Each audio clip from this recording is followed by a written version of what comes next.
I'm doing another episode of 45 Auto versus 357 Magnum in full-size handguns. What I have today is Hornady Critical Duty 357 Magnum and 45 Auto plus P. Take a little bit of look at this ammunition here. 45 Auto, it is a 220 grain plus P. On the box, it is rated at 990 feet per second. That's pretty fast for a 220 grain bullet. The 357 Magnum, it is a 135 grain, and it's supposed to be moving at 1275 feet per second. So, not entirely smoking hot, but pretty good. Now, the thing about the critical duty, it's very different from the critical defense and very different from a lot of different ammunition. A lot of ammunition similar to critical defense or gold dots start out with a very soft lead alloy, and they're either in a very thin jacket or they're in some form of a plated bullet. Critical duty, on the other hand, uses almost a hard cast lead. It's a very hard lead, uses a much thicker jacket, and essentially what you got there is it's going to limit the amount of expansion when it hits hard barriers. So my test today, rather than going to what I normally do, through water jugs, through 4 layers of denim, I'm actually going to shoot right through these 2 boards here, through 4 layers of cotton t-shirt and into the water jugs, because that's similar to what the FBI testing was. They were shooting through different barriers into ballistics gel. So we'll see what I get when I go through 2 layers of board, 4 layers of t-shirt, and into the water jugs. And I'm also going to shoot into this target through the chronograph. So I'm going to try to see what kind of group I get from about 7 yards while I'm simultaneously shooting through the chronograph. See what kind of velocity numbers we actually get. So let's get started. Alright, I'm back from 7 yards. I'm only going to do a 3-round group with this, simply because I do intend on carrying this ammunition and it's pretty pricey, so I don't want to waste too much of it. So I'm going to go for the number 7 on that target, and we'll see what kind of velocity we get. We're about 5 yards from the chronograph, 7 yards from the target. 1006. 1020. 1018. So out of this Glock, 41 with a 5.3 inch barrel. A little bit more than the advertised velocity.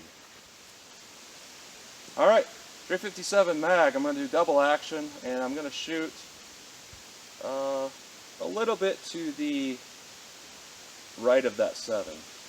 Double action. 1272. 1319. 1294. Error. Well, I'll take that as a 3-round group. So, what we got there, this is rated at, what was this rated at? Not this one. What was this one rated at? 1275. So we got over that most of the time. So I'd say that's pretty good. We're going over the velocity, especially for the 357 mag, because this is only a 4-inch barrel. I expected it with the 45, but not with the 357. So we're still getting decent velocities, around 1300 feet per second, just this 4-inch barrel. So that's pretty good. Now let's hit the wood and the water jugs and see what happens. Just for a quick note, this is what I was getting, and this is more trying to avoid the chronograph bars than it is trying to put a really great group. But this is the 4 rounds with the 357 Magnum. This is 3 rounds with the 45 Auto. This gun does shoot a little bit left for me. I got to adjust the sights. This one, I was shooting a little bit to the right on purpose, and my group is not great because, like I said, I was trying to avoid the chronograph bars as much as possible. But if chronograph wasn't there, I'd probably group them a little bit tighter from 7 yards. Alright, here we go with the 45 Auto. I'm going to shoot through these 2 boards, through 4 layers of t-shirt, and hopefully we can catch this bullet in these water jugs. So, try to do the best I can here. So let's see how the 45 Auto does.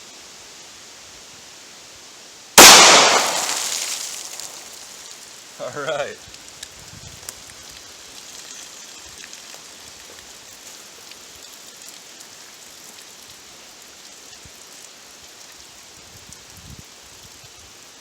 We got the bullet. So we went through the wood, no problem of course.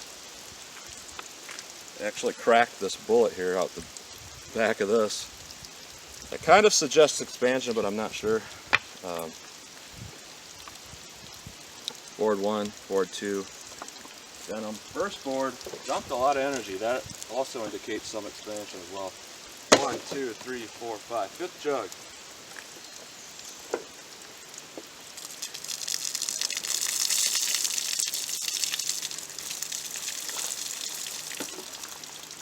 Interesting. So what I got with this particular test is this. There's not a lot of expansion. However, it did stop in the fifth jug. So for a 45, like if it was a round nose full metal jacket, it would have passed through all 6, I'm sure. It had just enough to slow it down. I don't have the rubber plug anywhere, but a little bit of expansion. Not great, but this is what it was kind of designed to do, to punch through barriers and still provide a little bit of expansion. That's what we get with the 45 auto through that particular test. Now let's try the 357 Magnum and see what happens. Alright, 357 Magnum critical duty. Let's see what we get with this through the wood t-shirt jug. So here we go.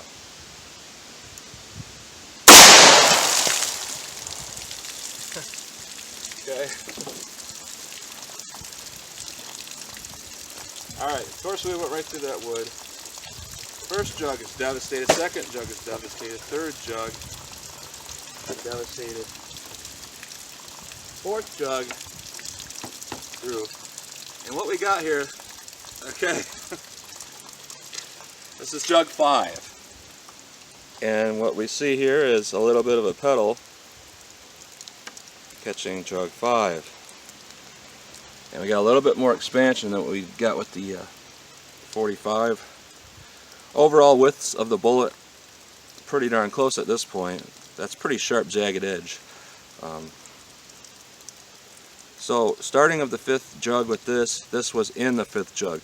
So penetration through that same medium, pretty close. And I think the only reason why this one didn't penetrate as far as that little edge caught that jug. It probably would have continued on into the fifth jug, the same as the 45 auto. So it's pretty interesting. We're getting the same amount of penetration from a 45 and 357 Magnum. The boards, same thing as before. Just right through. I'm not sure which one is which, and right through the second one here. Here's the first board actually. The first one, small hole, and you know, one of those is the 357, same as the other. So that's what you're getting there with that critical duty in these particular tests. Alright, one last test of this critical duty ammunition. I just want to see its practical accuracy from 5 yards. Pull it up, get a quick sight picture, do a double tap. You can see how well this 45 auto does in this gun. 220 grain plus P. Now I'll try it with the 357. See how that does. So here we go. Not bad. Both in the X-ring. The same thing with the 357. Bring it up. Get a little bit of a picture. Pop off a couple of rounds. And those are not as tight. If they're center mass, certainly they'd be effective. But, you know, I'm an experienced revolver shooter, so you got just that difference there. 357, that's what I'm getting. 45, that's what I'm getting. And you know, I'm your average auto shooter. I'm slightly above average revolver shooter. So when you look at it like that,